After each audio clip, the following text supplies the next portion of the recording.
Hey, what's up guys? So we are going to be casting this game between Storm for game here in the blue at 14.28 versus Lud Vasquez here in the red at 14.95, and we see Exodia. Now, I'm not really a fan of casting Exodia games, but I haven't seen Exodia in like the last 50 duels that I've watched, because I try to pick up the best games where we can learn stuff from them, like our previous game that I uploaded with that Mermaid player, that you can definitely see his mistake. But, I mean, it's all spellbooks, E-Dragons, spellbooks, E-Dragons, every game. So let's see what a player in the red can do, because, I mean, against Exodia decks, you usually want to proto OTK. I want to know what kind of variant of Exodia a player in the blue is actually playing. Because, I mean, to me, Dragon Exodia was probably one of the best ones. And so he's going to place it in it's now Inzektor Hornet. It's the Inzektor Elemental Dragon. I always forget they're dragon rulers now.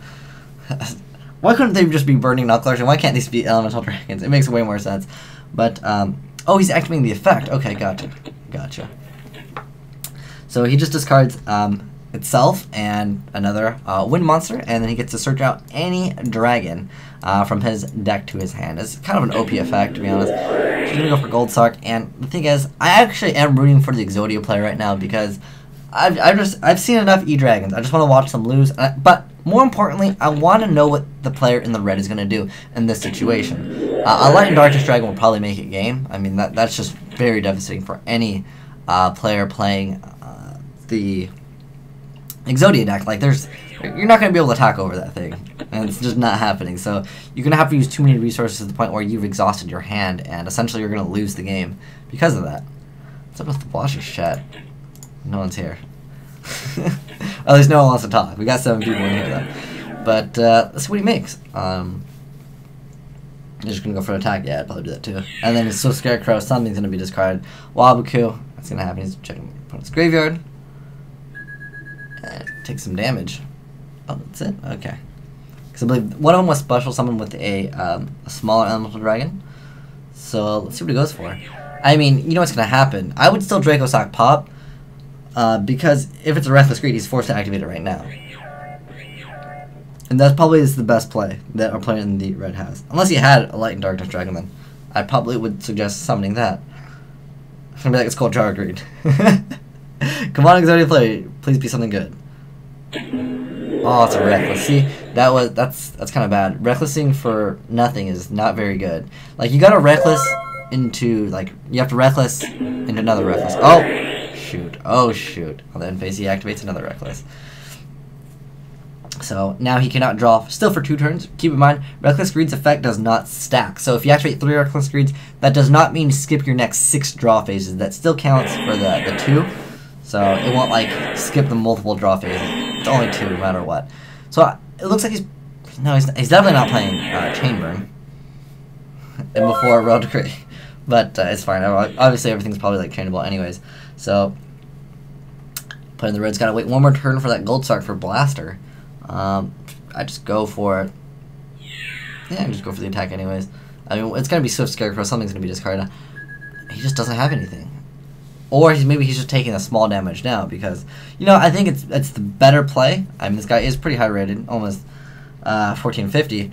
And I think the highest might be 1700 right now. I haven't checked in a while what the top leaderboards are for Yu-Gi-Oh! But I don't think this format doesn't even count, because this is all E-Dragons anyways. Oh, and also Prophecy spellbooks. I thought that was what he was playing. I was like, I can't wait to see E-Dragons for spellbooks, because sometimes I like to watch the players misplay and learn. He loses 2 life points. Okay. He meant to type in 2 for 2 turns already for Reckless Greed. So I think he's just waiting for the last moment. Oh, good Goblin Housekeeping. Alright. Legacy of Yatagarahatsu. I mean, he can't really do anything else. Accumulated Fortune. Okay. So he's probably got that card of Hope for Escape. If he can Hope for Escape, he's going to be able to do some pretty dirty stuff, though. You draw 2. Putting 1 on the bottom for Good Goblin Housekeeping. And let's see if he can come out of this. I mean, I'm sure he's got to have at least 1 Swift Scarecrow. Or at least 1 Battle Fader, or Wabuku, or Threatening Roar.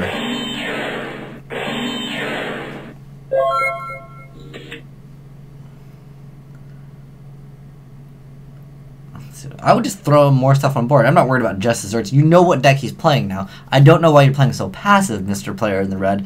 I mean, are you afraid of a Torrential Tribute? Because, like, I wouldn't be, because this card gets free tokens anyways. I would just go and start popping stuff, or start summoning more monsters.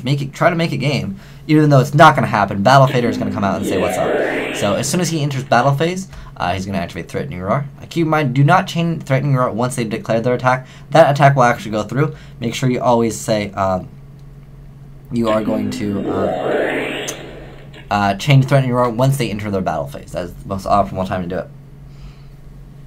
Just going to go for a Draw Greed. Draw 1.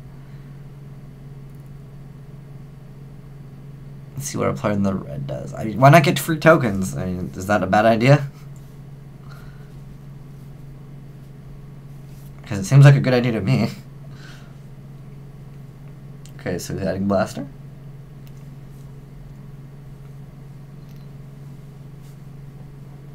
And going to summon it? I mean, there's no reason why you don't at least want some tokens. I guess he's thinking real hard. Alright, so he finally decided he wanted to banish Blaster and Tempest, and he's gonna go special summon Tidal. What are you gonna make? I mean, you can't make anything that can stun unless it's going to be Light and Darkness Dragon. I mean, you can add all the cards you want, it doesn't matter, you're gonna get Exodia, and I hope you lose, Mr. E-Dragon player. I'm sorry, but I've seen this deck too many times. It's too good. So he gets the effect of Blaster and Tempest. Ooh, he's playing Korseska. This is actually an OCG build that plays this guy. I personally find that Flamville card to be better because it has 2,000. I think it's 2,000 and 2,100 defense. So it's at least like okay, you know, if you really need to set it, it's there and as an option. So what is he gonna make? Scrap Dragon? I mean that's my guess. Scrap Dragon and then. You can pop 2 cards, yeah. That's probably his best play, though. He's playing it pretty well. I mean, what's even cooler is he can actually go Scrap Dragon, pop Draco Sack, and then pop another card. I don't think the actual destruction has to resolve, because I'm pretty sure it still works with Rabbit. Why would you activate that immediately? Why not wait for him to activate the effect of Scrap Dragon, or Draco Sack, and then chain it? Unless he's got some idea that I just don't know of. I mean, it's not that hard to play. You just pop this or pop a token, and you pop that and pop everything. Or at least attempt to. I don't think he's going to, like, Divine Wrath you. What is he trying to make? Trying to overlay with those tokens? Because you can't do that. He's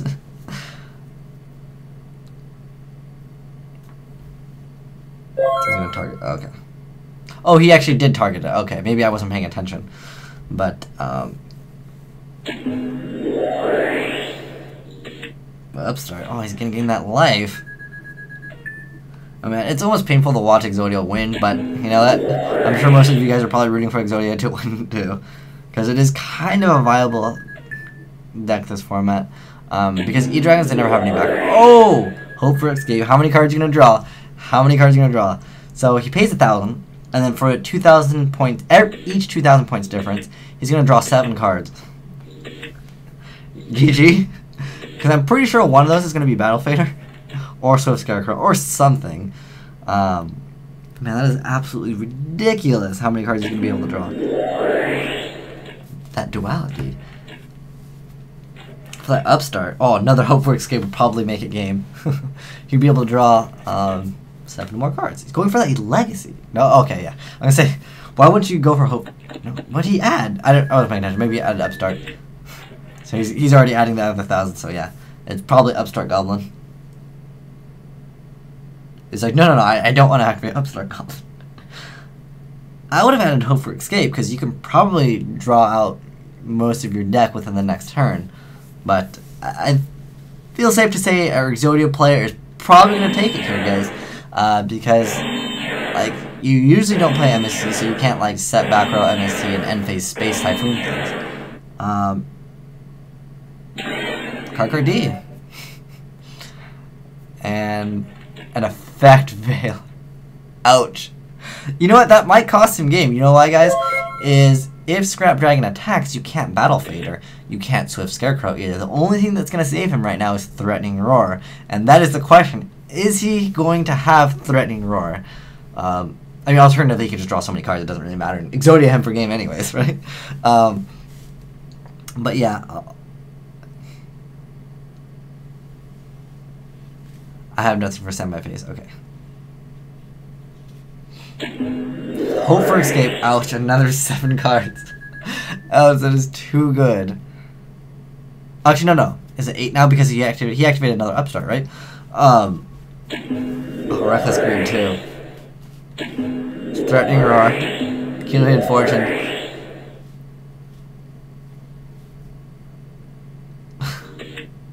He goes 12. What's wrong? I don't know what's wrong. He says never mind. Okay. Yeah, unfortunately, that was kind of a painful game to watch the E-Dragon player, like, not even have a chance.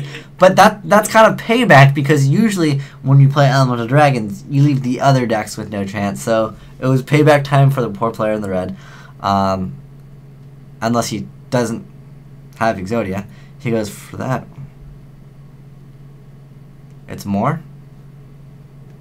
Because he might not be... Because I'm thinking, like... I'm pretty sure if you can't draw the cards, you deck out. So he kind of misplayed. I think. Because it's for every 2,000 points difference, and the points difference are... It's 8? Yeah, it's 8, and then 9, 10, 11, 12. So yeah, I think he's perfect. Unless he messed up somehow. Let's find out who actually wins, because I'm pretty sure our player in the blue took the game. That's 4. And how much for Hope? 8 plus 2 plus 2 is 12. 8. Hold on. He's just as bad as at math as I am. I had 12 left. It was true. He did have 12 left. Give me a second. Actually, I think this player was supposed to discard. Did he discard at that phase? Realistically, it doesn't matter. He wins. I'm not going to sit here and like make the game go longer than it needs to go, because Exodia stalled pretty hard. But you can see, yeah, it definitely does look like a viable deck, this format. I mean, against Spellbooks, though, they do have Spellbook of Fate, which can be pretty nasty, and, you know, it's a quick play. So you got to watch out for that card. But anyways, thanks for watching. Asian Eyes signing out.